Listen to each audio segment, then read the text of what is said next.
This is the second annual Festival de Robotique. So it is a fun robotics competition for students that have been involved in FIRST.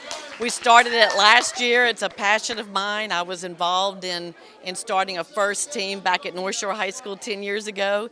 And so we're showcasing students from all around Louisiana with their robots and all the different leagues so that the legislature and the staff can see how magnificent these students are and how smart they are and how much they enjoy learning about science, technology, engineering, and math when it's so hands-on, and they're just so impressive. Well, we're involved with FIRST Robotics because, quite frankly, they're very successful in developing STEM education. STEM excitement is the right word in our young people. You know, people that come to work for Dow, it's probably our most important raw material. The ingenuity, the innovation, the intelligence that they bring makes a difference. And we have a crisis in this country right now. Young kids aren't going into the science, technology, engineering, and math fields, be they engineers or even be they process technicians who run our plants and maintain our plants day to day. And we recognize if we didn't get involved in that, then we were going to have a problem down the road. And we worked with lots of organizations, kind of put our feelers out, and we got involved with FIRST, and we realized with FIRST, they kind of have the secret sauce. They've kind of learned how to put it all together, and what's amazing is we've been involved long enough that we now have FIRST alumni as employees, and they're giving back through mentorship. So it's a regenerating machine, and we couldn't be happier with the relationship we have. The careers that are available to students studying STEM really are endless. And the truth is, by the time they graduate college, and most certainly by the time they get well into their career, there are going to be jobs, areas of expertise that are going to develop that we haven't even imagined yet. That's how exciting what they're doing has the potential to be. You know, right now, the traditional sense, we know that in the manufacturing industry in Louisiana, they can be engineers of any discipline. They can be technicians in the chemical and oil and gas industries. They can be computer scientists. You know, a lot of people don't realize the future of manufacturing is going to look a lot different than it's looked in the past.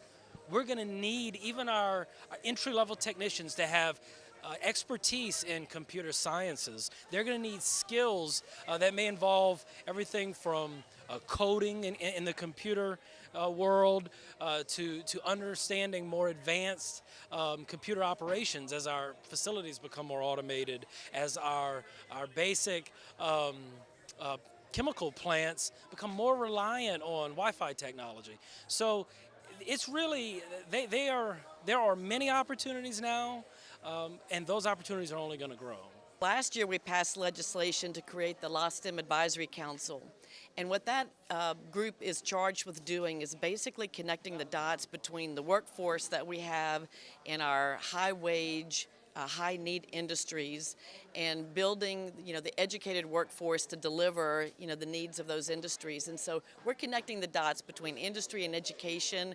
We're going to make it fun at the lower grade levels. We're going to, of course, build skills in science and math. And then we're going to hopefully have lots of students go into those kinds of curriculums in college and in the 2-year and 4-year schools. And then we'll create a whole new workforce to keep jobs right here in the state of Louisiana.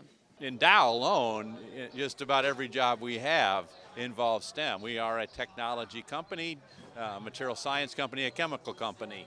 And our employees are anything from chemical engineers, mechanical engineers, physicists, PhD chemists, but the people who maintain our plants, the people who run our plants 24/7. Nowadays, they have to have some level of STEM education because our plants are run by computers, the new technologies, the new chemistries we have. We have to trust them to people who have an understanding of what's going on out there. I'm part of Wildcat Robotics, Team 3039, and we are a Dow team of Pedestrian High School in Louisiana. And pretty much I'm acting as the ambassador today. I was actually showing some nice legislators around. When I first came to high school as a freshman, I was completely blind. I didn't know where to go. And then I saw robotics. At first I was like, whoa, cool, robotics. And then I started to learn way more because it wasn't just like building. It was from making programs to showing off to like other kids, young people. You get to see them. You get to see them inspired. It's awesome, really.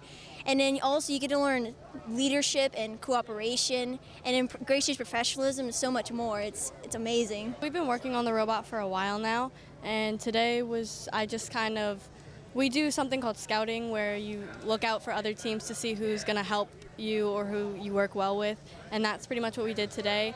Is we just stay outside and we watch the other teams, see who's good competition or good teams to play with. I've really learned like more than just about electricity and more than just about robotics, but I've also learned about teamwork and like seeing how people learn and seeing how I can learn and what I can do in my future. What are your plans for college and a career? I want to study electrical engineering at MIT. We got the competition on January 9th, so that right after that we started designing and prototyping and everything to start for the robot. What was your job? I am a fabricator, so I was doing the elevator, the mechanisms to make it go up and down, intake and all that. What did you learn by going through this? A lot of leadership skills and also just a lot of hands-on experience about just anything, how to do stuff, because it's a difference between learning how to do something and actually doing it. I'm mainly here as a mentor. I graduated last week, and I'm just making sure that the team's ready to go for their future competitions. Future career, hopefully a career in medicine. We use CADing program called Inventor. How long did it take you to design it? We couldn't settle on a design for the intake. We finally decided on this one about 3 weeks in. This is Night Vision Team 3991, and we are replacing the breakers on the right side of our drivetrain because during one of our matches it keeps tripping and failing. So we had a really close run in the first match. We lost by 5 points. Just some technical stuff that we could have, won the match because of, but just, chance. But second match was good. We won, did well, played well, good teammates. Everything went well. Third match, the battery kept dropping a lot, so we took that battery out and just got to keep going. And now we're trying to replace the drivetrain. We're gathered here for a kind of a miniature robotics competition.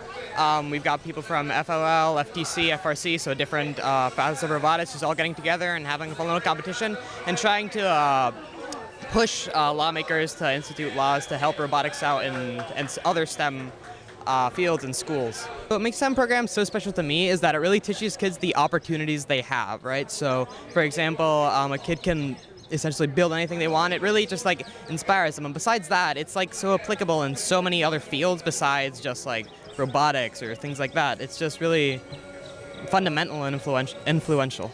So I'm the team captain. Actually, I just graduated, so just passed on that role. But my main goal was to coordinate all of our sub-teams, as well as I'm part of the mechanical team as well and some of the outreach. So I really coordinate all of the team members to make sure that our team is running as efficiently as possible. What STEM really allows kids to do is really take any concept they could think of and make it reality, such as our robots here or any technology, and really influence the future. I'm going to be a freshman at Georgia Tech. My goal is to become a mechanical engineer and work making military robots and technology to help increase the number of men and women serving our country that make it home safely. Our robot's name is Overhaul. It was built for this year's competition Power Up. Our robot mostly goes for the lower balance called the switch.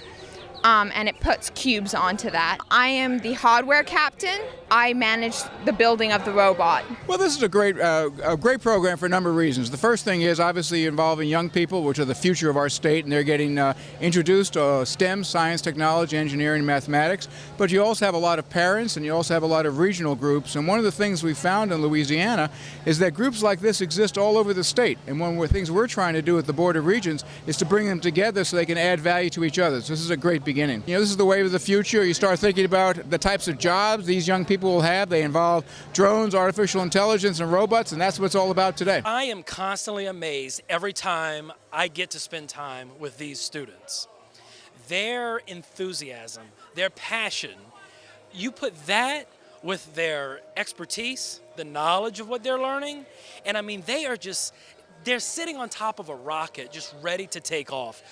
Today we saw the best of what Louisiana students can be, and that's a great thing because the best Louisiana students today will be the best Louisiana employees, not just for Dow, but for the entire manufacturing industry in the future.